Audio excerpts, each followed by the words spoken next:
Kripa Pradayini, Damadaya, Nagara Gramatarini. So, Hare Krishna, everyone. Today, the topic given to me is third chapter of Canto 4, which is talks between Lord Shiva and Sati. So, before we begin with the topic, we would have a small recap of chapter 1 and 2 so that we can ensure that we are all on same page and ensure that the continuity is there. So,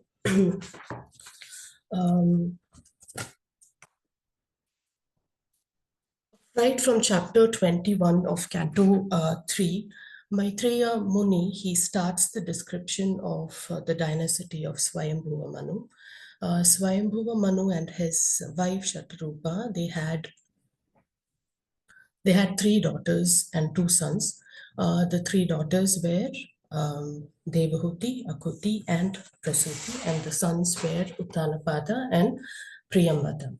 So, Canto 3, the last 13 chapters has the description of the dynasty of Devahuti, like her marriage to Kardama Muni, and they got a son named Kapila, who is none other than the incarnation of the Supreme Lord himself, and he gave her the divine teachings. So all these are described in Canto 3 from chapter 21 to chapter 33. So when chapter 1 of Canto 4 begins, Devahuti's further descendants, they are described.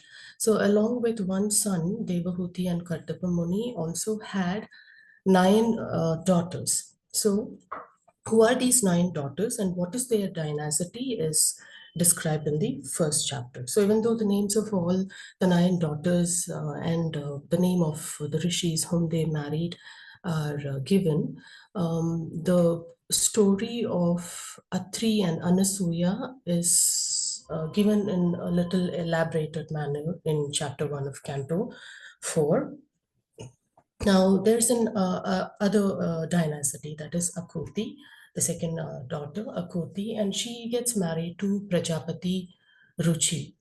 And they beget 2 children, that is Yajna and Dakshina.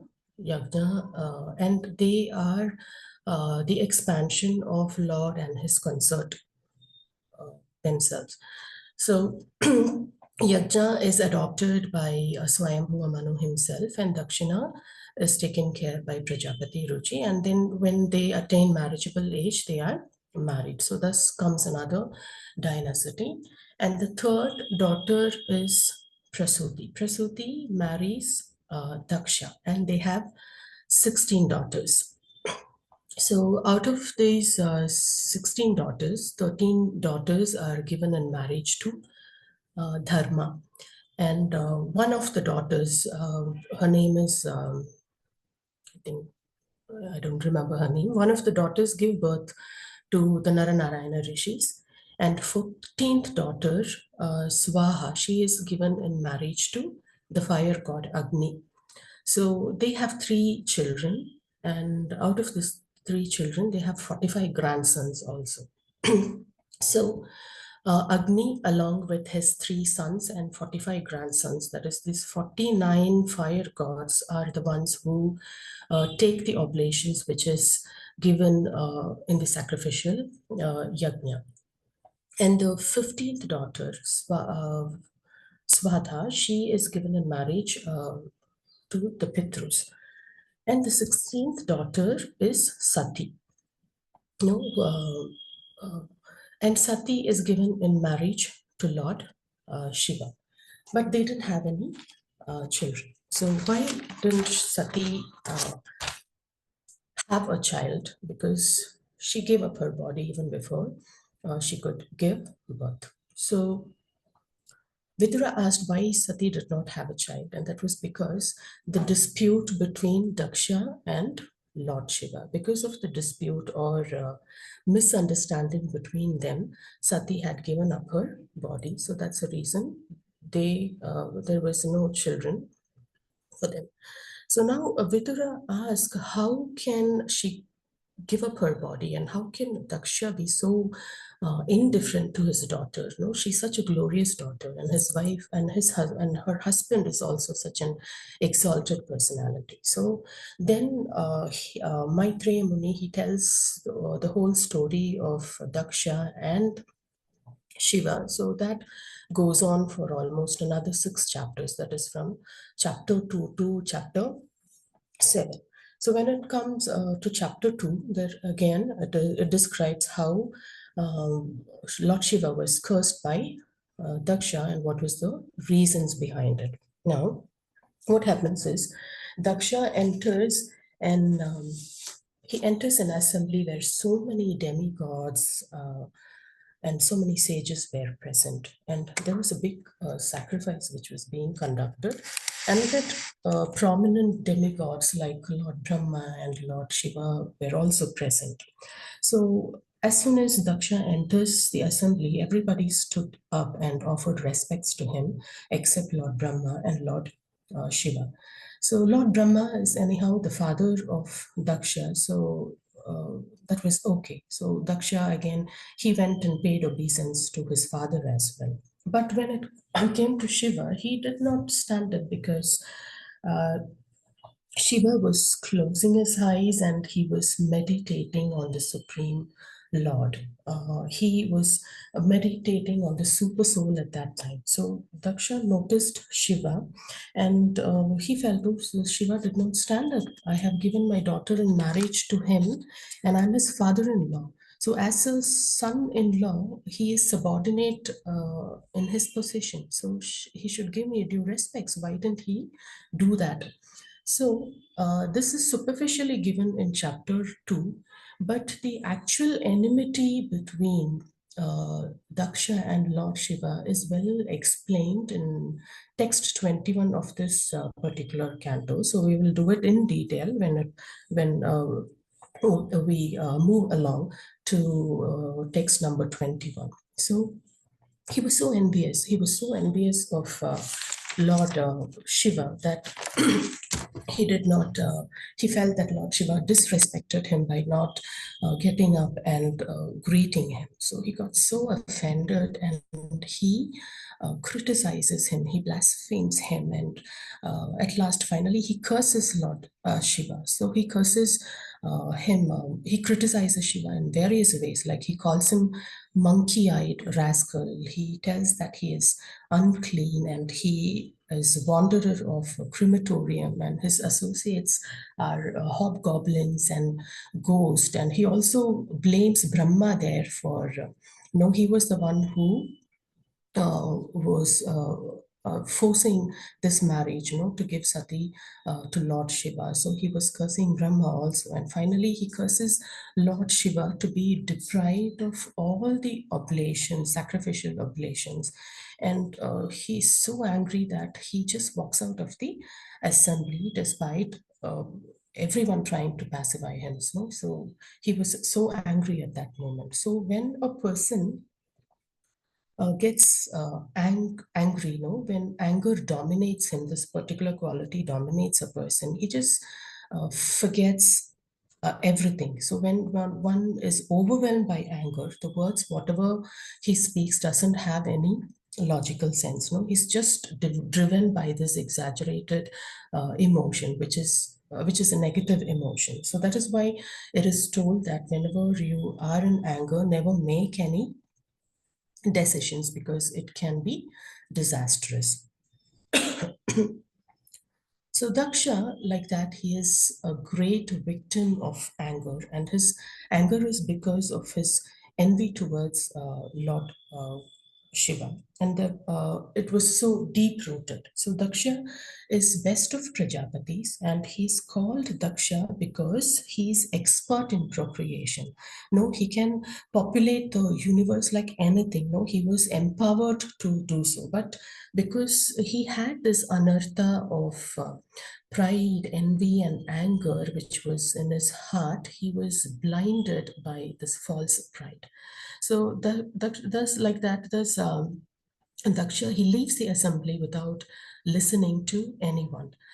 So Shiva was also present there. So Lord Shiva, even though he was criticized so badly, even though he was blasphemed and cursed in front of so many people in that assembly, he remained very calm.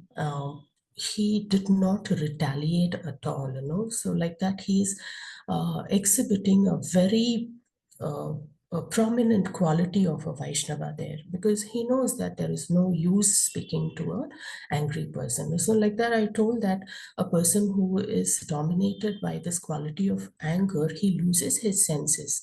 And it is always better that you don't talk to such people. Conversing with an angry person, no, it is not going to bring you any results at all. So Lord Shiva very well knew it, and so he remained very calm. But there were many other followers of Lord Shiva who was present there, especially Nandi. He got so agitated. No, he was not able to tolerate that Lord Shiva was criticized for no offense of his. So what he does is he cursed all the Brahmanas. He cursed all the Brahmanas who were there in that assembly. And what happens is this instigates the Bhrigu Muni who was present there, who himself was a Brahmana. So he counter curses, no, he curses the followers of Shiva. So like this, the cursing and counter cursing is going on. So you see, one person's anger, it can contaminate the entire environment, like with negative vibrations. So at the same time, it also unnecessarily instigates the negativity of others as well. So we should understand, as our age is increasing and our experience is increasing, we need to become more and more sober and thoughtful and composed whenever we are speaking. So before speaking, we should think twice. Whenever anger dominates, we really don't think twice. We all immediately, what we do is we react, we don't respond. There is no quality of being responding to that particular matter. What we do is we immediately react. So we need to become more thoughtful. So if you see Daksha's anger, it instigated Nandi's anger, and Nandi's anger instigated Brigu's anger. So like that, the whole uh, that environment was surcharged with negativity. So Lord Shiva, he was so silent, and he thought there is no use of speaking in this assembly, and silently he walks out of that assembly, and he's followed by other followers. I mean, he's followed by his own followers. So now Daksha has also left the assembly, and similarly Lord Shiva also leaves the assembly, because he thought that being there, it can make things even more complicated. So he just silently walks off. So now the others who are present there, other prominent personality, other prominent sages who were present in that assembly, they continue the sacrifice, what was going on, and complete it. So this was going on for 1,000 long years. So that thus they complete the sacrifice. So here ends chapter 2. So now, when we come to now we come to chapter 3 of Canto 4, which is the topic of discussion for today's session. So in text 1 of Canto 4, we see that Maitreya, he continues by telling the animosity between Daksha and Lord Shiva has continued for a considerably a long time. So in the previous chapter, Vidura had questioned regarding the cause of misunderstanding between Lord Shiva and Daksha, which is very well explained in chapter 2. And I told that it will be elaborately explained in text 21 of this particular chapter. We will come to it. We will come back to it again.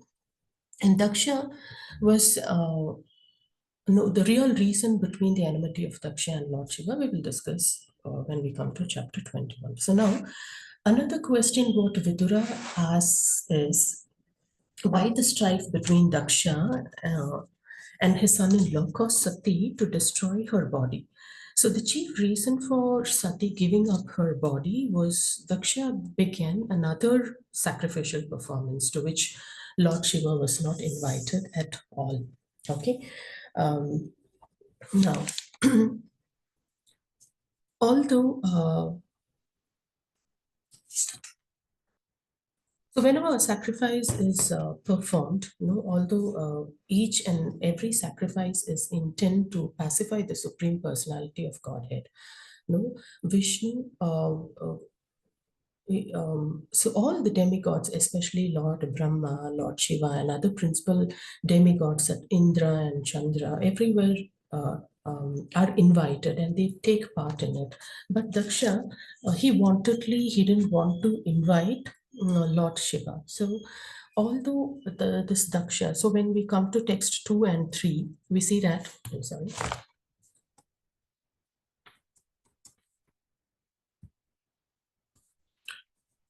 So when we come to text 2 and 3, we see that although Daksha was very envious and inimical towards Lord Shiva, he was appointed as the chief of Prajapatis. So that was the cause of his excessive pride. So when someone becomes too proud about his material possession, so they definitely will perform some disastrous kind of act. So thus, Daksha, he acted out of false prestige. So he begins a sacrifice called as Vajpaya, and he's very excessively confident of his support by Lord Brahma. Then he performed another, sorry, then he performs another sacrifice named Brahaspati Sava. So it is in Vedas, it is prescribed that before performing a Brahaspati Sava sacrifice, one should perform the sacrifice named Vajpaya. So while performing these sacrifices, Daksha neglected great devotees like Lord Shiva. So according to the Vedic scriptures, the demigods, they are eligible to participate in yajnas and take the oblations, share the oblations. But Daksha wanted to avoid Lord Shiva, but he didn't understand that the sacrifice of Vishnu is not complete without his devotees. No, he is satisfied only when his devotees are satisfied. So Daksha was not in that mode of consciousness to understand that. So now he he called all the Deva Rishis and all the other demigods and sages from other universes, but he also called all his 15 daughters for the yajna, but he didn't call Sati. And naturally, he didn't call Shiva as well. So now, when we see in text 5 to 7,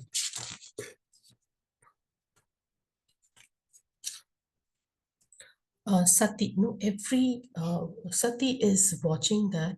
No, there are so many people, who in the sky they are traveling in airplanes to attend the yajna which is performed by Daksha. So every woman was the wives of heavenly denizens. They were nicely dressed in fine clothings and glittering ornaments.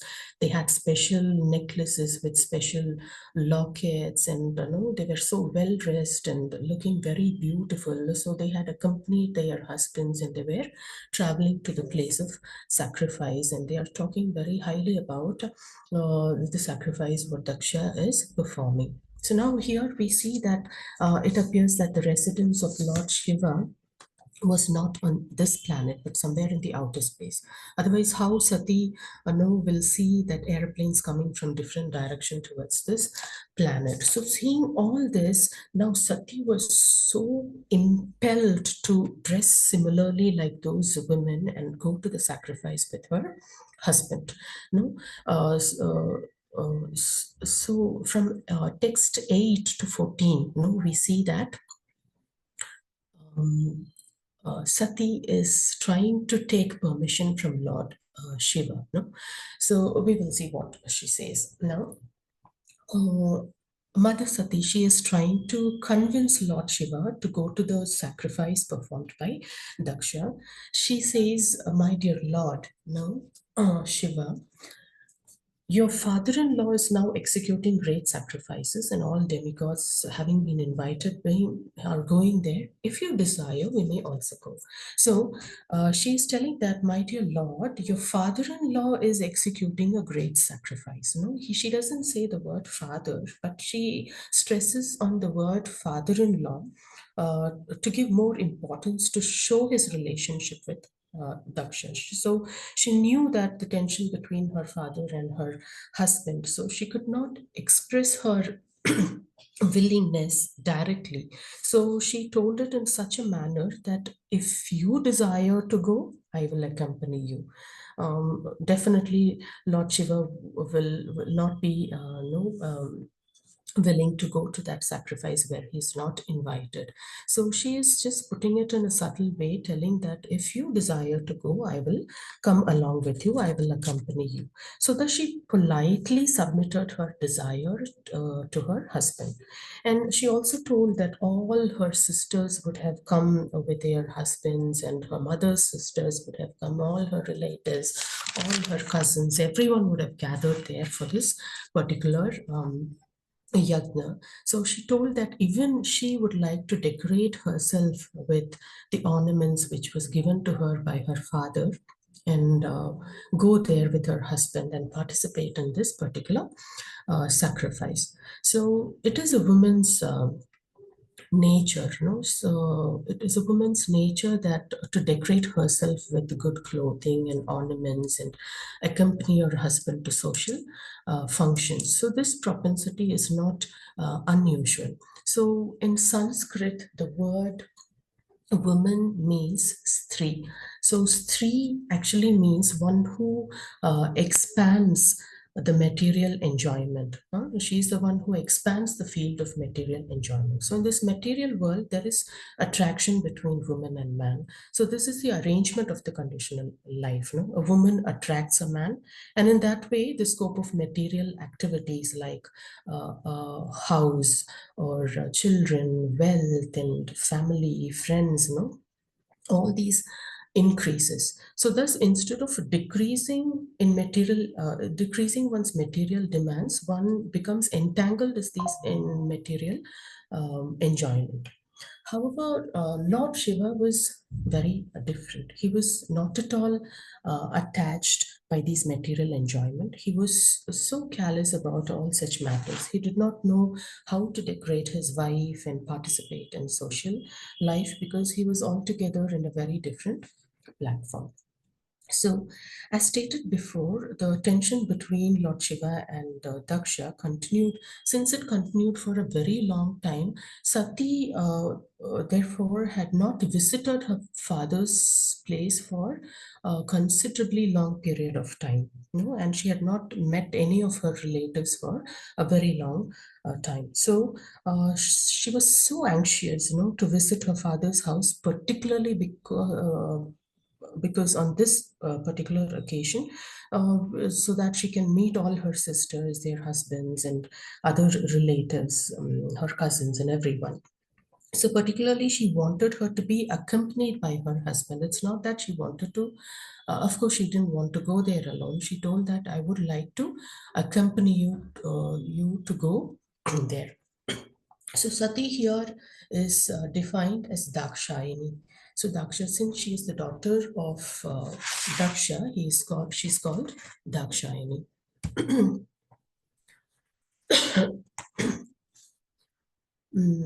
Now, she very well knew that Lord Shiva was not very much interested in the glaring manifestation of this material world, and she addresses him as Aja first. Okay, so she addresses him by different names in the coming verses. First, she addresses him as Aja. So Aja is one who has transcended the bondage of birth and death, or one who has realized his eternal position. That person is called as Aja. So Lord Shiva is so advanced in spiritual realization, and he had a clear understanding that this cosmic manifestation is merely a perverted reflection of the spiritual world, and what we see in this material world are all just illusions.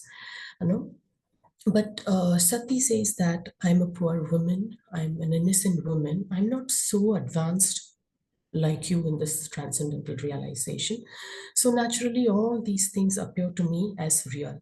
And she tells that she doesn't have much knowledge about self-realization, and I'm attracted by my birthplace, and I want to see it. I'm so anxious to go there and meet everyone. So Shiva is in a very different platform. No, he doesn't come here. The illusion doesn't. I mean, the glaring material existence doesn't attract him at all. No, he is self-realized.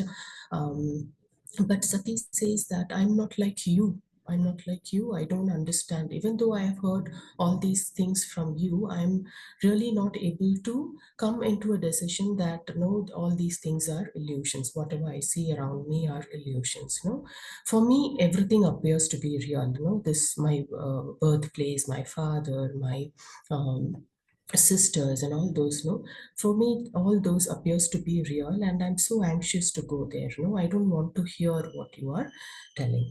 So here she again addresses Lord Shiva as a bhava. A bhava is one who is never born. So Lord Shiva is actually born from between the eyes of Brahma. So this story goes like, again, like Brahma had four sons, the four Kumaras, and he wanted these four Kumaras to marry and procreate. But they were against their father. They didn't want to marry. They didn't want to take up Grihastha life. They wanted to be brahmacharis all through their life. So Brahma was a little upset with this, and he was a little angry. And the anger concentrated between his eyebrows and came out in the form of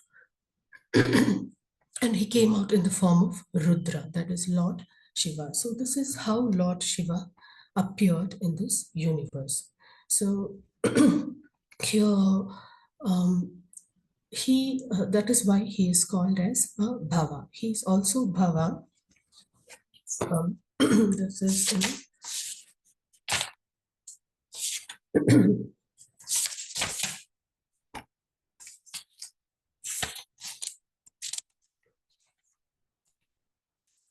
okay. Here he is also mentioned as blue throated as well. Um,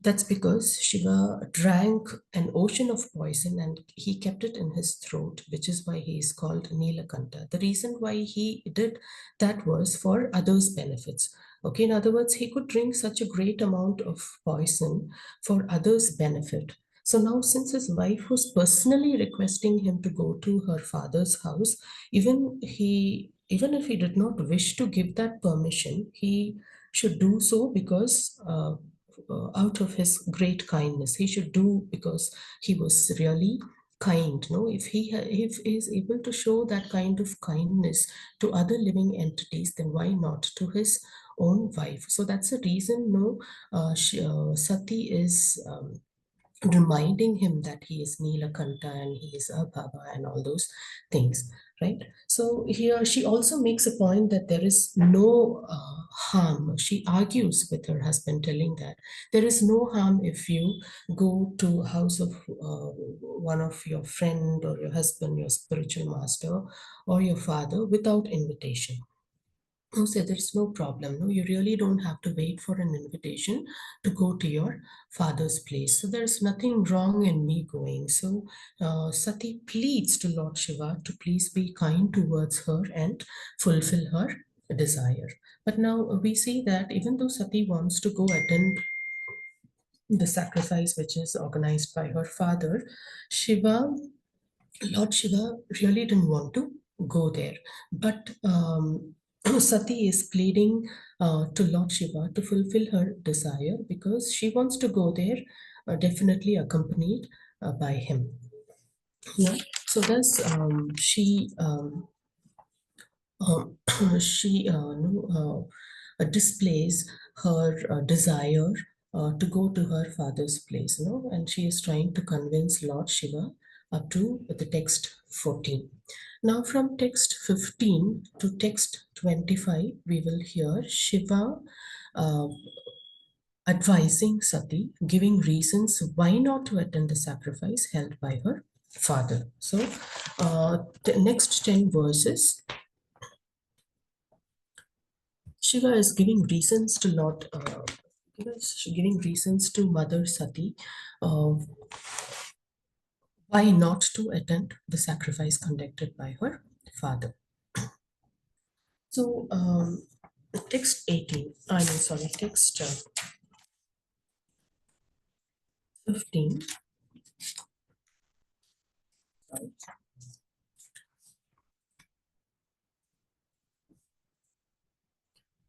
Lord Shiva heard from his wife about Daksha. So, when Shiva heard about Daksha from his wife, he immediately remembered the malicious, heart piercing speeches which was delivered by Daksha in the assembly of the guardians of universe. No, he had blasphemed him in such a manner that it was nothing, that you can forget so easily. So remembering that, he felt sorry at first. No, he was feeling very sorry at the heart, and at that time, to please his wife, he just smiles. That is not possible by a normal person. No. Um, and here in text 20, he again tells that how words can really hurt you. Harsh words from a loved one, how it can very badly hurt you. So the moment he hears Daksha's name, he's only remembering the harsh words what he spoke to him. But just to pacify Mother Sati, he just gives a smile, right? So in text 16, Lord Shiva replies by telling, my dear beautiful wife, you told that you may go to a friend's house without being invited, provided that friend or that relative doesn't find fault with you because of bodily identification and thereby become angry at you. So there is it's not wrong to go to a friend's place or your father's place uninvited. But what he's telling, provided that he doesn't identify you, with your body. I mean, bodily identification, because and thereby becomes angry at you. So there are 6 qualities what Lord Shiva speaks about here in text 17, where he tells that the qualities like education, austerity, wealth, beauty, youth, and heritage. So these are for highly elevated people. So one who is proud of possessing them, he becomes blind and he loses his senses and cannot appreciate the glories of great personality. Now, material, these all are material assets, this like education, wealth, beauty, good parentage, good lineage, all these are material assets. They all are nice, but when they decorate a person who is malicious in nature, then it can have an adverse effect. So that is what is happening with Daksha. If you see, he's very learned, he's wealthy, he's austere, and uh, is from a very exalted heritage. So how he can be unnecessarily angry towards another person? So all these good qualities like good education, good parentage, beauty, and having sufficient wealth, no, it is misplaced in a person who is puffed up by all these possessions. So it is like milk is, we say that milk is a very nice food, but when it is touched by an envious snake, it becomes poisonous. So similarly, Daksha was well qualified by many material assets because he had this anartha. Since he had this anarthas like pride, envy, and anger in his mind, what happens is these qualities, these kind of anarthas, those are the kind of qualities which will feed your, no, it is a kind of manure to your false ego, false prestige. So sometimes, so all these good qualities whatever he has becomes polluted because of these anarthas. So there is no use of having these good qualities, even though if you possess these good qualities, but if you're malicious in nature, then all these qualities get polluted by the anarthas, whatever you have in your mind. So it is always told that sometimes it is detrimental for a person advancing in God consciousness to possess such material assets. No, when we have too many material assets, no, you become so conscious about it. But and there are possibilities for you to commit anarthas, right? So, but if the person's consciousness or if of his if he is conscious, if the person is very conscious about his eternal relationship with the supreme personality of Godhead, and if he utilizes his material assets in Lord's service, then it becomes glorious. Okay, so only well learned self-realized souls do this.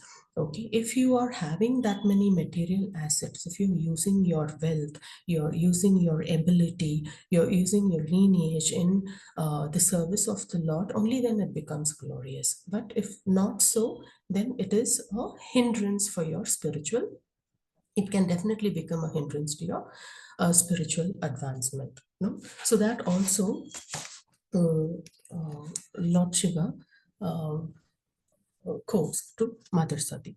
Then he again advises Sati that you should not go to anyone's house when the person is disturbed in his mind. Never mind, whether it is your friend or whether it is your own father or brother or anyone. No, you should never go to a person's house when he's really disturbed in his mind and he looks at you with raised eyebrows and anger in his eyes. No, consider, never mind whether if whoever it is, because those are malicious people, and malicious people should not be trusted at all. They are like envious snakes. You cannot trust them. What is the nature of the snake? Even you take care of the snake as a pet, its nature is to sting.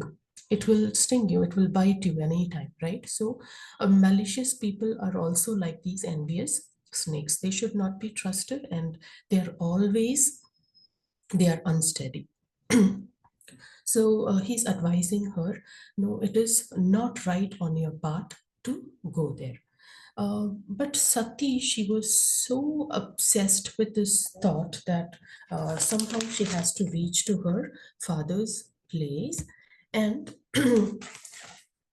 um, she is telling that she never mind taking the risk of going to her father's place and face his anger. She knows that no, he will definitely be shrewd towards me. He will definitely no use harsh words towards me, but I will be tolerant. No, he's my father. No matter, no, whatever it is. No, he's my father, so I will accept it. No, I will be tolerant enough. I'm ready to take it from my father. But Lord Shiva cautions her by telling that this again is a very beautiful shloka, and he tells that if one, text number 19, if one is hurt by the arrows of an enemy, one is not as aggrieved when cut by the unkind words of a relative. For such grief continues to rend one's heart day and night. So he cautions her by telling that if you are hurt by any hurt physically by any of the weapons, like arrow or a sword, um, the time will heal it. No, you will forget it. No, there are possibilities that you may forget it, but tongue is a very sharp weapon. Tongue is a very dangerous weapon. No, if you are hurt by the words coming out of your mouth, no, that can cause a very deep scar in your mind, your heart, and your hair, wherever, right? So I was reminded of one Tirukural what I had read, very much related to this when I was in school. Mostly Tiruvalvar would have taken it from this Bhagavatam. No, it says similarly, if you are hurt by fire or any weapon, no, that will heal fast. But when you are hurt by someone's word, no, it takes a lifetime. No, it is not easily possible to erase it off from your head. So what happens is, if you're hurt by words by any of your loved ones, what happens is it will remain as a permanent scar in your mind. Now, whenever you speak about that person, or you come, whenever you meet an incident, which is very similar to what had happened to you, what happens is this trauma, what you had undergone during that time, which is submerged in your subconscious mind, will slowly start resurfacing and give you traumatic experiences. No, it will give you so much of traumatic experience in your mind that it will uh, push you to the verge of suicide. No, that is very true. No, whatever, because tongue is considered to be such a strong weapon, and the words which is coming out of the tongue when you are angry, I was already telling you that you won't be in your personal self at all. Now, once you're angry, what happens is your heart will start ruling your brains, and you really don't realize what is coming out of your mouth. um, you become very rude, and some bad words comes out of your mouth which can hurt very near and dear ones. So Shiva is cautioning Sati like this, please do not go, because the words which may come out of, and she is the daughter, it is not, so he can take more advantage of his daughter than his son-in-law. So he can be, Daksha can be very, very rude towards Sati, because now since she is associated with Lord Shiva, he can be very rude. So she's telling that, you're telling that I'll be tolerant enough to take harsh words from my father, but it is not so. No, psychologically, it is defined that harsh words can make a permanent scar in your mind. So please do not go. He's telling her, do not go. So even if Sati wants to go, alone without her husband, she will not be received well.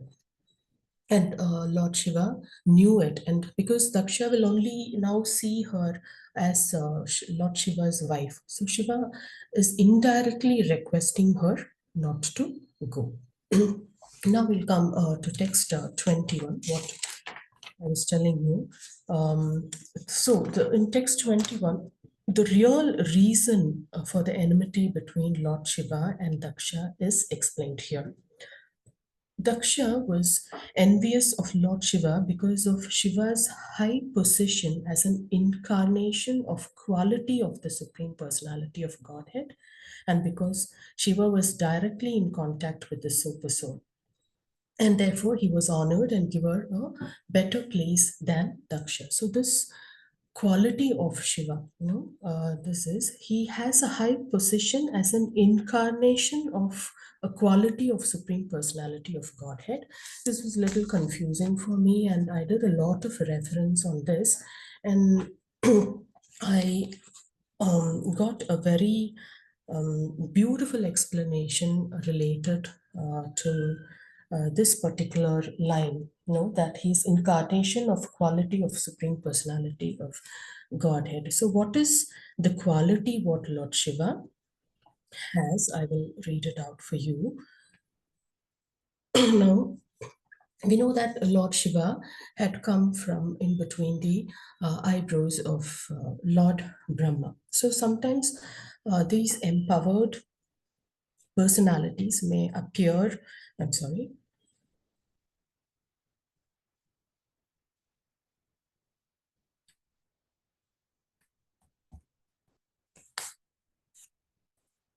in different forms, like,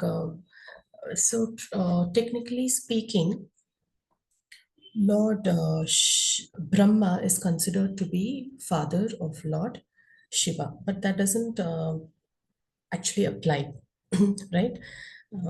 Just give me a minute. I'm just taking that.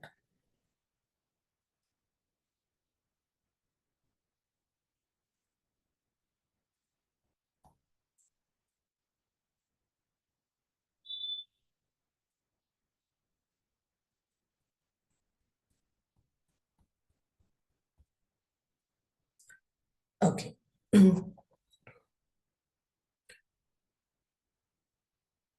So sometimes these empowered personalities may appear in the world in this method as well.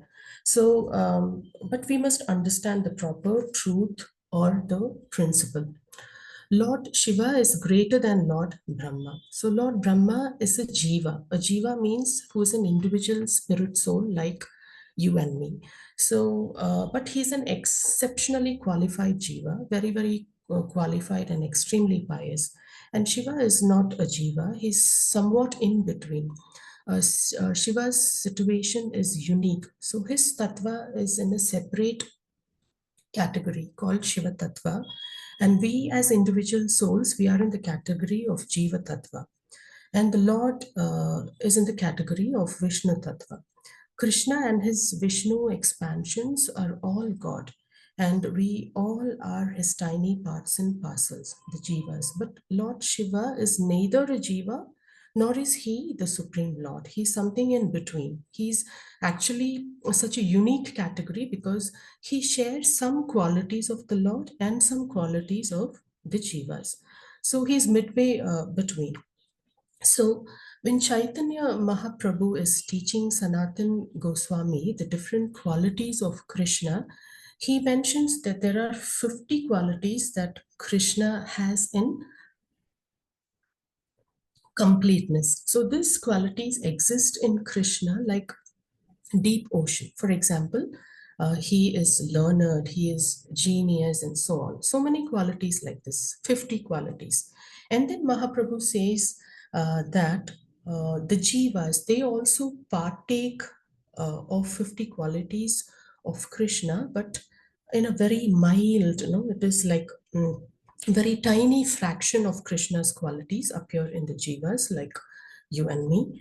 And that also not all the time, but it means sometimes in one jiva one quality may appear a little more, and sometimes another quality may appear. But even when those qualities appear, they are very tiny, they in a very minuscule fraction. Okay, so the jiva can never be compared to Krishna. Now Lord Shiva, he has these 50 qualities also, and Krishna has these 50 qualities in perfection. The Jiva has it in a very uh, atomic quantity and has much more quantity of existence qualities like the individual Jivas do. Um, so Krishna has it in terms of 50, which you called. So these qualities are very partial. And Lord Shiva has extra five qualities. So now what are these extra five qualities Lord Shiva has? Now we were discussing that Krishna has 50 qualities, which is in completeness. No? And Shiva has an extra five qualities. So 50 and plus five, which are not to be found in the individual jivas. Jivas has these 50 qualities of Lord Krishna in a very atomic quantity. So Chaitanya Mahaprabhu explains again that he says these five extra qualities are in Lord Shiva, which do not exist even in the jiva. So what are these five qualities? So partly Krishna also has these five qualities, but Shiva has them in a very smaller quantity, right? So this is Lord Krishna's quality in perfection. Shiva shares with that, but to a much lesser degree. And jivas don't share at all because we fall into material world. So Lord Shiva shares a little bit of that quality, and we are not all knowing. Lord Krishna is all knowing. So Shiva shares a little bit of that quality. That is one. Lord Krishna is very youthful, and he's ever fresh. You never see a picture of Lord Krishna in old age, Krishna with a white hair. Similarly, Lord Shiva, he's also eternally fresh and youthful. His youthfulness is smaller degree than that Krishna has. And then comes the Satchidananda body, that is the concentrated body of Lord Krishna. Lord Krishna, he has a body also. Krishna's body is not like our body. Krishna's body is a concentrated form of Satchidananda, that is eternity, knowledge, and bliss. So Lord Shiva shares this quality also a little bit. His form is also something like that. And the fourth one is Krishna possesses all mystic powers in perfection. So Shiva also has some of that. In this way, Shiva has 55 qualities. Krishna has them in perfection, but Shiva has them partly, partially. And there are some more qualities what Lord Narayana in Vaikuntha has that Lord Shiva doesn't have. And there are four extra qualities that Lord Krishna has that even Lord Narayana doesn't have.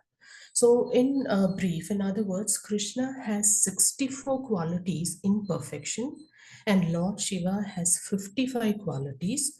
So, in a couple of places, Srila Prabhupada in his purpose, he does an arithmetic, and he says that Jiva has almost 77% of Krishna. So why is this 77%? We have the 50 qualities of Krishna in a very minuscule scale, right? So it is like 50 divided by 64 into 100. So those who are good in mathematics, you can do that calculation. So Jivas have 77% of Krishna, and then the Lord Shiva has 84% of Krishna because he has those 50 qualities plus another 5 qualities which Krishna has in perfection and which Lord Shiva has in partial. So it is 84% of Krishna Shiva has. In that sense, that again, Shiva's power are up to maximum that he can possibly have. So again, by 84 percentage, that is 55 divided by 64 into 100 is 84 percentage. And Lord Narayana has 90 plus. So it is like again 60 divided by 64 into 100. And Krishna has this 100 percentage. All know his 64 qualities is perfectly present in Krishna.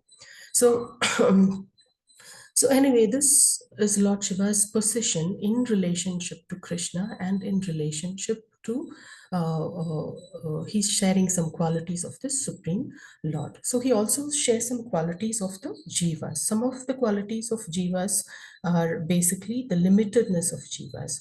So that is what was the explanation of what I told you, like Shiva's high position as an incarnation of the quality of the Supreme Personality of Godhead. So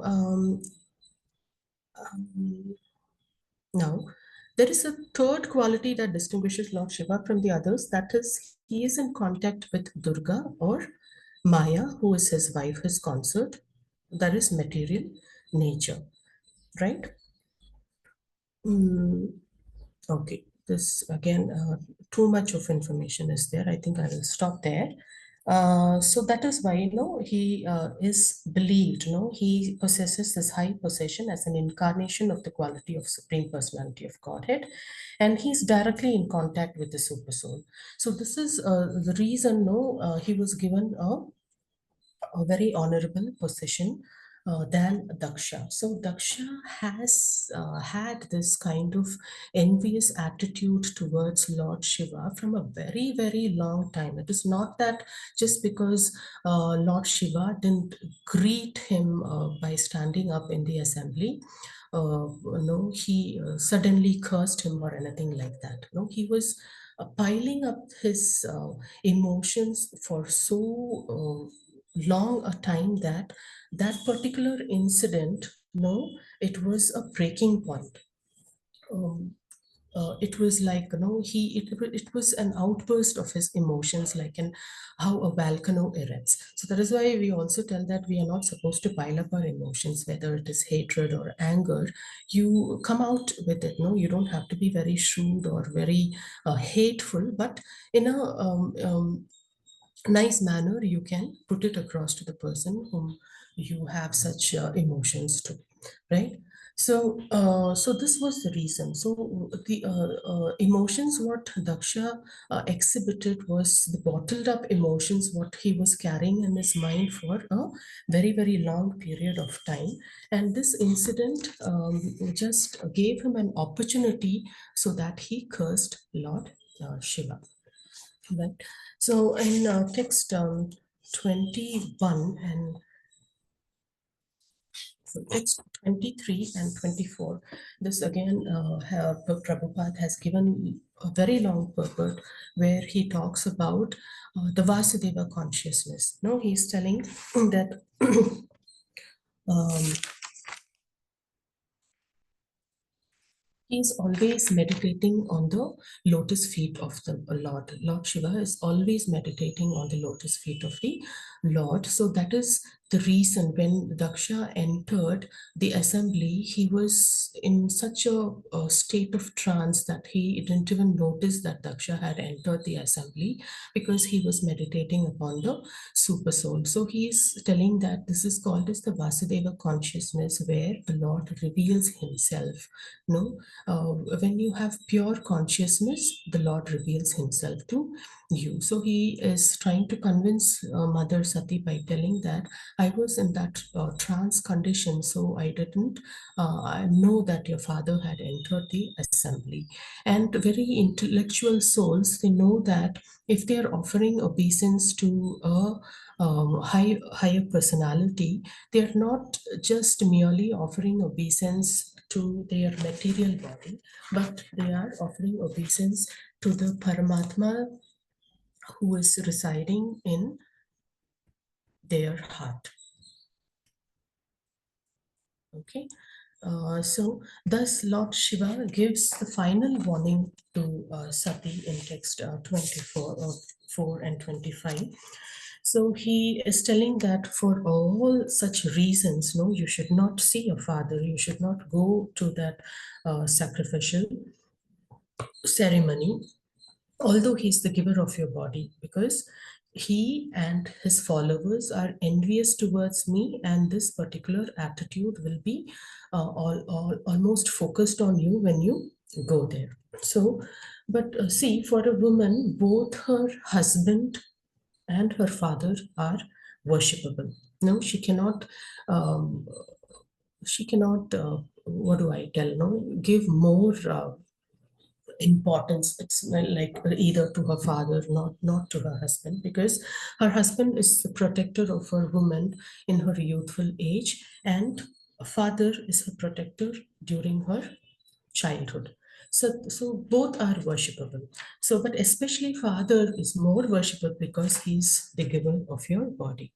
So Lord Shiva reminded Sati that your father is undoubtedly he is worshipable, but even more than what I am. But take care, although if he is the giver of your body, he may also be the taker of your body as well. No, so when you see your father, because of your association with me, he can insult you in a very bad manner.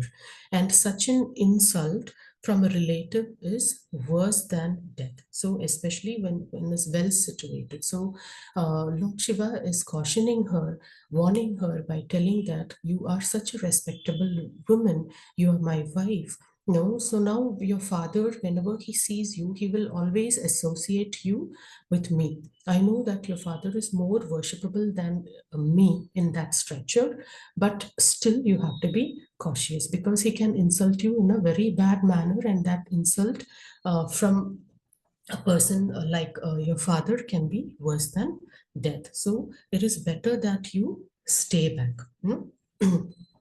So finally, giving all this in there, he's telling that in spite of giving all these instructions, if you still decide to go, neglecting my words, the future will be not good for you. He's telling that I have instructed you in so many matters like this, and still if you are neglecting all my instructions and still you want to go to your father's house, you may have to face very bad consequences, because now you are more respectable woman, and when you are insulted, that insult will be equal to death. So, like that, Shiva gives final warning to Mother Sati for not attending the sacrificial ceremony of her the father, right? Now, after this, what she decides, because for a woman it is not very easy to decide between her father and her husband. A father is the worshipable person, and at the same time, no, her familial affection is trying to pull her towards her father's side. The love what she has for her birthplace and her parents. It is trying. She's so obsessed with that love, and at the same time she also wanted to be an obedient wife to her husband. So she is kind of caught in between these two matters. Now it becomes very difficult for her to decide what has to be done. So what Mother Sati decides and what happens further will be seen in the next chapter. So now, to finally conclude with whatever core teachings what we have learned from this particular chapter is, the first one is pride and envy can destroy relationship. So when the anarthas like pride and envy come into any kind of relationship, when ego enters into any kind of relationship, it can be very disastrous. Since Daksha had these anarthas in him, it led to his own disaster, that we will see in the coming chapters. And the second one is harsh words wound deeper than any physical pain. So that we were telling it in detail. Even the wounds caused by and weapon can be healed. Time can heal that, but harsh words spoken uh, by your loved ones can wound you deeper than any kind of physical pain, and that it is not easily forgettable. It will keep resurfacing you and give you a very traumatical experience, which can even push you to the verge of uh, destroying yourself.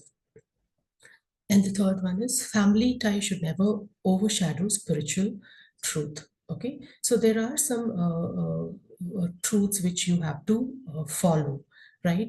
Sometimes it may not be with or like for example, like the instructions given by Lord Shiva to Sati.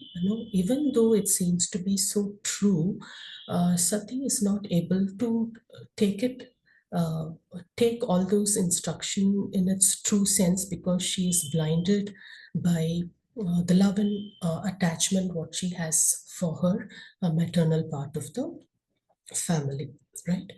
Uh, and the fourth one is true respect is for the super soul within all beings. So we shouldn't have this attitude that no one is respecting me.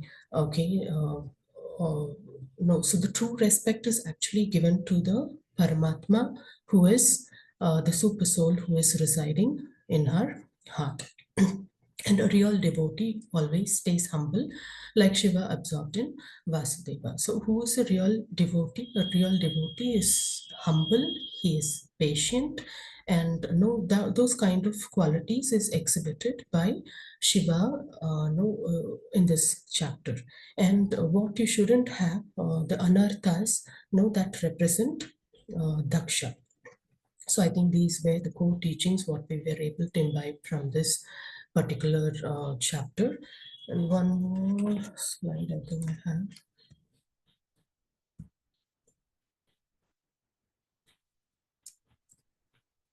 Krishna Mataji. Yes, Hare Krishna Prabhu. So that there ends this chapter. So, so the reflection for us: do we value prestige more than devotion? So this can be, I think, it can be open.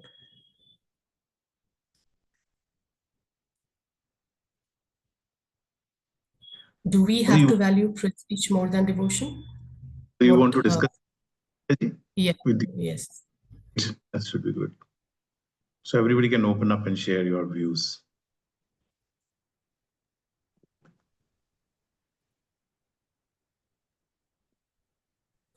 Any opinion? Do we have to value prestige more than devotion? The answer is definitely no. No, our prestige is not more important than our devotion. And how do we handle insult from loved ones? This keeps happening with every one of us, I think mostly every day. So, how do we handle this? No, it is easy to speak, but not very easy to practically follow it. So, anyone can Hare answer Krishna, this. Mataji. Yes, Mataji, Ranjana. wonderful class. And really, as you said in the beginning, that Guru and Krishna gives us wisdom and knowledge when we are trying to glorify Lord. So it was wonderful class, Mataji. It was not like it's your first class. Really good. Really, I liked it and enjoyed it to the core of my heart. And it was very practical class, Mataji. And your question also, that is so practical. Every day we are facing all these things in our day-to-day life, in family life, in like spiritual life also. We find so many Yes. moments when we find what is happening. But Mataji, what gives solace to me is that I always tell myself that we are reading Bhagavad Gita. We are on the path of bhakti. And Bhagavad Gita and Prabhupada has never told us to be angry or to be on the part of like feeling bad on these things. So we have to tolerate, tolerate, and tolerate. And Prabhupada has said once, na, cooperate, cooperate, cooperate. And yesterday or day before yesterday also Prabhupada's quote was there. Like कि मैं बहुत प्रसन्न हूँ. I am very much pleased that you all are doing things well. I don't know, remember the exact words, but the message behind it was that आप लोग अच्छे से काम कर रहे हो, मतलब अच्छे से भक्ति में, क्योंकि ये सब छोटी छोटी मिसअंडरस्टैंडिंग्स तो बहुत होती है माता जी, as we all know. So always reminding ourselves that what Prabhupada has told us and what Bhagavad Gita is telling. So, and then if something is like not able to tolerate, then we will go to our Shiksha Gurus that oh, this is happening, what to do. That is the only solace, Mataji. What I Very good, Mataji. Hare So, Krishna, Mataji. whose example do you think you can take no, for this second question? Handling insult from loved ones. Whose example do you see in this chapter? Hare Krishna Mataji, Dhamma Pranam. As Dandavat Pranam, Mataji Mataji. told, is very, very beautiful class and very practical class, Mataji. I'm very impressed the way you explain the class. Simply, we are hearing no hurry, hurry to cover the whole entire the chapter. So that Lord Shiva always is a good example for that Yes, insult when your father-in-law or whatever. Immediately, you have very good. to go from that place. That what Lord Shiva did. And second, he Yes. didn't say anything. Hmm. So it's very nice example why we can Yes. take from Lord Shiva. He's a So, Vaishnavas. yes. Yes, Mataji. So I Thank you think so we much. should take Lord Shiva as example. No, whenever you're being insulted, whenever we hear harsh words from our loved ones, it is better to be quiet. That again, sometimes practically it is not possible. As if I told you that we immediately respond than reacting, right? When we are attacked with harsh words, we immediately respond to it, not. And I one more, mean, we Mataji, that react to it, you not respond. yeah, Yes, Mataji. one more point that you told na that Neelkantha, Lord Shiva name is Neelkantha. So our Yes. Acharya also explained that he अंदर भी नहीं जाएगा बाहर भी नहीं निकालेंगे. तो हमारा जो insult होती है ना sometime We not gulp also inside in our heart because Paramatma is there and we can't Yes. throw outside also. So it's also good example for Lord Shiva's character. Thank you so much, Yes, Mataji, for your wonderful thank you, class. Mataji. That was a very good explanation. And can we remain steady in devotion like Shiva despite criticism? Hare Krishna Mataji, Dandavat Hare Pranam. Krishna, Mataji. Dandavat Pranam, Mataji. Yes, Mataji. Thank you, Mataji, for the wonderful class. It was really blissful and treat to our ears. And Mataji, Thank you, your Mataji. All second glories to answer, good day. the answer of the second question could be like Ambrish Maharaj's example, because Mm, when Vasa Muni, uh, you know, the demon created by the Devasa Muni wanted to kill, he remained steady in his devotion and he did not, he surrendered to the Lord and he did not reciprocate in any negative or harsh manner. very good example, Mataji. Very good example. Yes. That is how we have to follow, but practically it is very difficult, but we should focus more on that and try to imbibe those qualities from great souls like Ambrish Maharaj and Lord Shiva, like this. And the third question, Mataji, like, is it possible to remain steady in devotion like Lord Shiva despite any criticism? Sometimes it so happens that no, even small kind of misunderstanding in temple, no, we come to a conclusion that no, I'm not going to follow anything hereafter. I'm not going to come to temple or meet these people or be in a friendship with this person or the other. It is not again very easily possible, right? So we should take these great personalities as example and imbibe those qualities of these great Mahatmas and try to follow in their footsteps. Okay, so now the key practice what every one of us have to follow is keep Krishna in center of our life and not our honor or pride or vanity or anything like that. So when Krishna is in center of our life, all our activities will revolve around him. So that we can always be in God consciousness, we can always be in Krishna consciousness. Whatever we do, you be immersed in his thoughts all the time.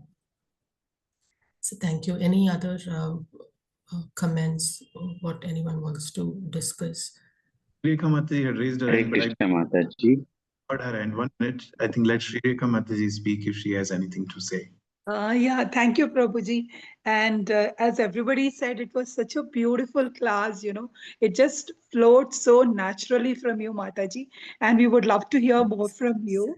Regarding regarding the second question, like how do we handle insult from loved ones? I think to handle insult from any source for that matter, if you see God's hand in everything and you understand, something is coming your way as for you to grow spiritually, then I think it helps. And another example could be Prahlad Maharaj.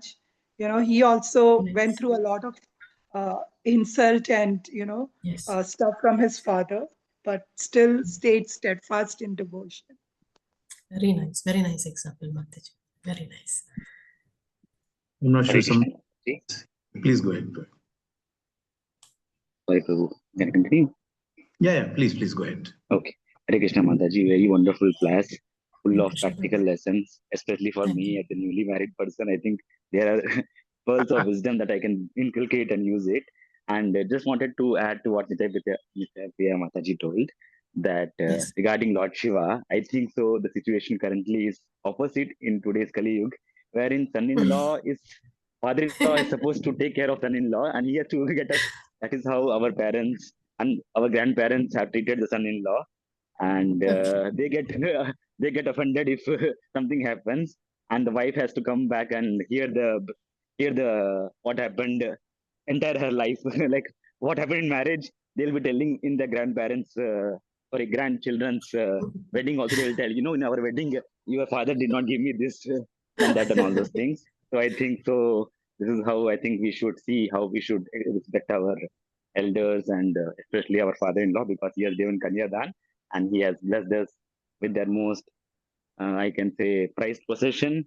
They have given us that, offered us. So we should always be grateful to them. Mataji. And wonderful Okay. class and insult Thank you so from much. handling insult. I think Mataji, I am struggling every day how to handle it. Very delicate situation. Recently married, so a lot of thing happens. But slowly, because of Krishna consciousness, I think I'm having a little bit of more patience to handle it. Especially when you are trying to help the other person, and the other person, and we can't tell the entire scenario, but we are trying to help, but they don't understand because they are seeing just what we are telling, just surface level, but they're not understanding the deeper meaning, and we are not in position to help. So I think it's very uh, something that we face practically every day, Mataji. I'm wondering how you guys are facing Mataji. You guys are all senior devotees, Prabhuji, you yourself, and others. Sure, it will be very much less No, difficult. it is the same In situation with everyone. It is the same it will be situation with minute Mataji that they show like in all the YouTube videos. If you have Krishna consciousness practicing, it will be everyone. fight will be there, but it will be much smaller. I can say in the volume compared to the volume it happens in a normal household. Thank you. Okay. So the best Hare thing Krishna. is be silent and walk away from that place. Yes, Because Mataji. when you're facing that situation, you can become so agitated and you utter all harsh words. So better Words will is flow off, be Mataji. silent. Yes, I be silent and give your mind and brain some time so that it settles down. Once it cools down, then you can speak so that your brain will be activated. So once you get angry, But the brain just shuts down. yes, Mataji. Yes. But I will give a warning here to everybody that being silent for a long time also can have its own consequences, especially with Mataji's. Why have you not called me for such a long time if we had a fight? Like that. So it works both ways. Hare Oh, Krishna, Mataji. Thank you so much. Hare Krishna, Prabhu. Thank you. You want to say something?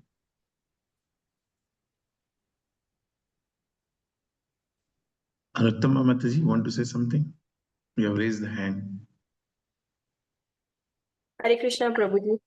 Hare Krishna, Mataji. Beautiful class. Like, Hare Krishna, very Mataji. nice. Like Shireka Mataji was also telling. Slow. It was like medium pace, easily understandable, no rush. Yes. So really, we want to hear more from you. And your questions were wonderful. And that is very thing we should add, like in our class. Like we should ask the questions. We were active or not in the class. Like, so you asked us question that is very like good and like Nitai Priya Mataji also answered very beautifully. So that is very good. And I thought in my mind the second question answer is Dhruva and Dhruva's mother.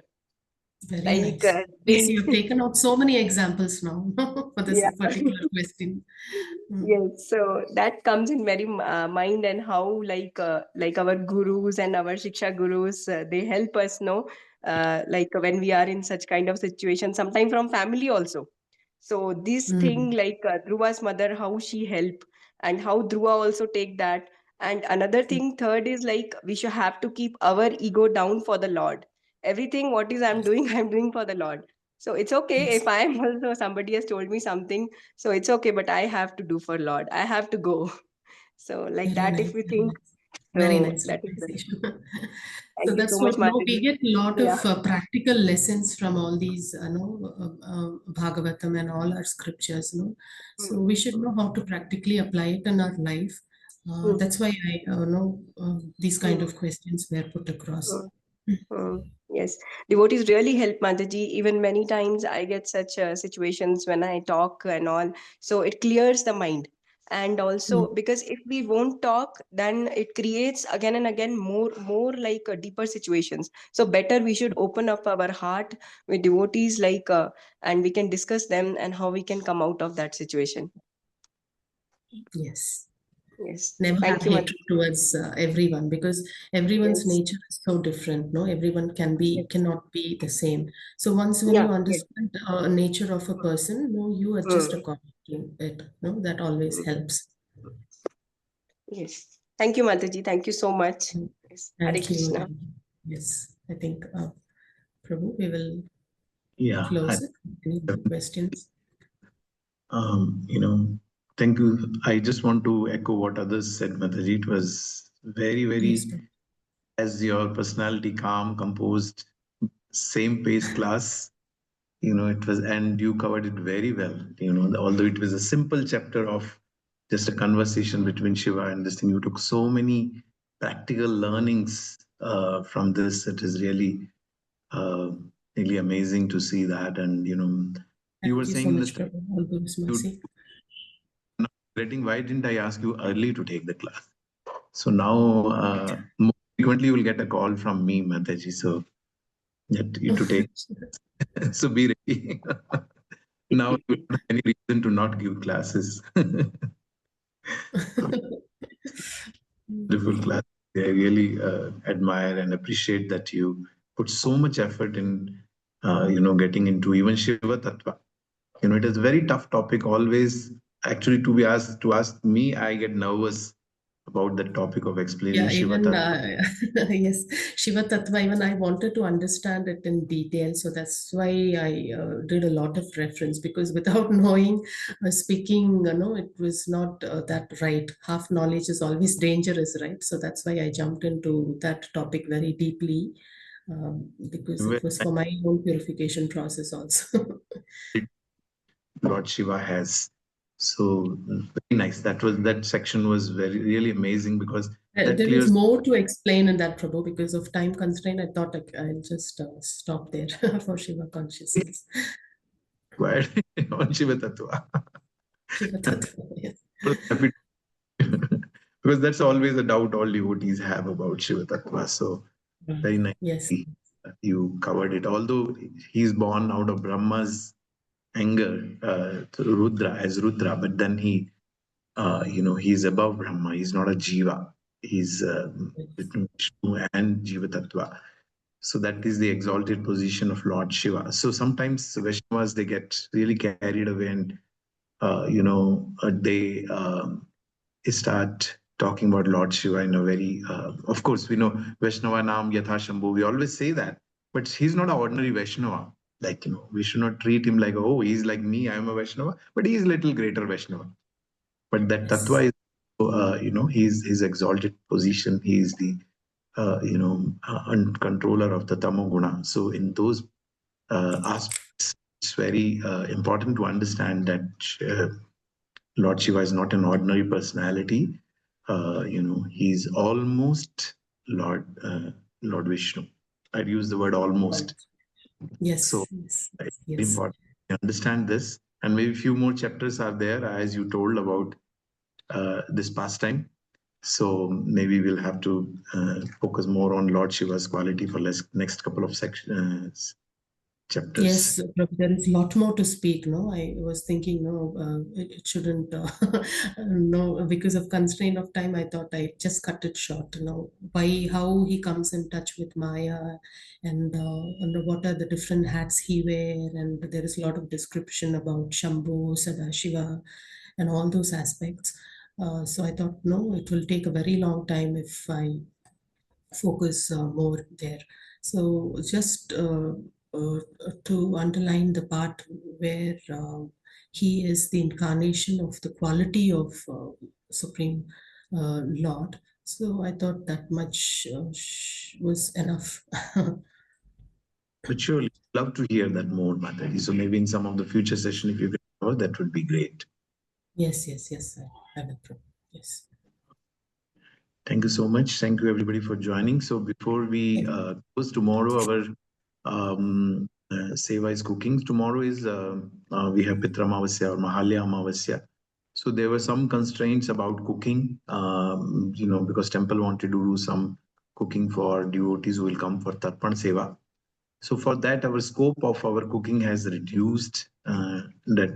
Because temple will be cooking some of the items, but we require help in vegetable cutting of one of the sabji which we are going to prepare, and if temple requires any help on cutting vegetables.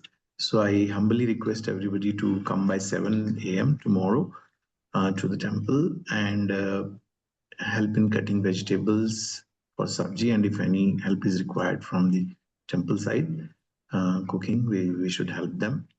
So please be on the time. Nitai Priya Mataji, Rupmai Mataji, and Mahapavani Malini Mataji will be leading the making the vegetable sabji tomorrow. and we all will go and support them in cutting as well as whatever is required. If by any chance it gets over faster, then we all can go attend temple program. It may not be the elaborate cooking we do all the time, but still help is required. So it should not happen that nobody is coming for vegetable cutting and poor 2-3 people are cutting. So I humbly request all of you to come a little early tomorrow and help in vegetable cutting and then attend the program. And it's auspicious day to hear Katha because Mahalaya Amavasya is one of the amongst the important days of, in the Vedic or Sanatan calendar. So this is the day where the prayers done for our Pitras is accepted by Pitra Devatas. So if we pray to Lord Narayana, who is the root of everything, all our Pitras get satisfied.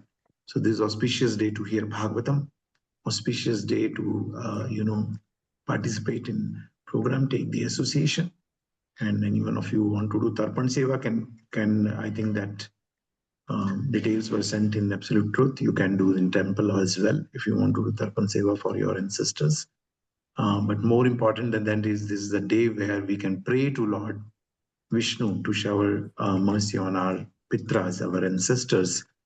And scriptures say that it's just for praying, by praying for ancestors, living entity gets, Sukriti in the sense because we are expressing gratitude to our ancestors. So it is important part of our bhakti to have gratitude towards, different living entities. And these pitras are responsible for our, presence in this material world. And we get so many things from our previous ancestors. So it's a day of expressing our gratitude. And best way to express gratitude is to hear Bhagavatam, pray to Lord Krishna to bless our ancestors as well as us. So don't miss the opportunity to do service this day, because whatever service is done with the consciousness of expressing the gratitude. So that way we can serve the Lord, and we can get the benefit, and we can benefit our ancestors as well. I think all of you know that that Lord Narasimha's pastime. Lord Narasimha says that if a person becomes a devotee, all the 21 generations are purified. So greatest service we can do to our ancestors is by becoming a sincere devotee. So let's utilize this opportunity to do seva tomorrow and doing seva by hearing Bhagavatam, taking association, taking darshan, praying to the Lord for our ancestors and for our family and ourselves. So this is a wonderful day. Don't miss for seva. And before we end, I would like everybody to unmute yourself and chant Hare Krishna Maha Mantra once, expressing gratitude for Ranjana Radha Mataji for a wonderful session she gave today. Very, very inspiring, very, very practical session. So we would like to hear more and more from Mataji, but for today's session, we can express our gratitude and we pray for the spiritual progress of Mataji, Prabhu, and both the kids and all the family members, their parents and parents-in-laws, that they all become spiritually very grow, and so that we can get the benefit of their association. Okay, let's chant Hare Krishna Maha Mantra. Hare Krishna, Hare Krishna, Krishna, Krishna Krishna Krishna, Krishna, Hare Hare Hare, Hare Rama, Hare Hare Rama, Rama, Rama Hare Rama, Hare. Hare Hare. Hare Krishna, Hare Krishna, Krishna, Krishna Krishna, Krishna, Hare Hare, Rama, Hare Hare. Rama, Hare Hare. Namaste. Hare Krishna, Krishna Krishna, Hare Hare, Hare Rama, Rama, Hare Hare. Hare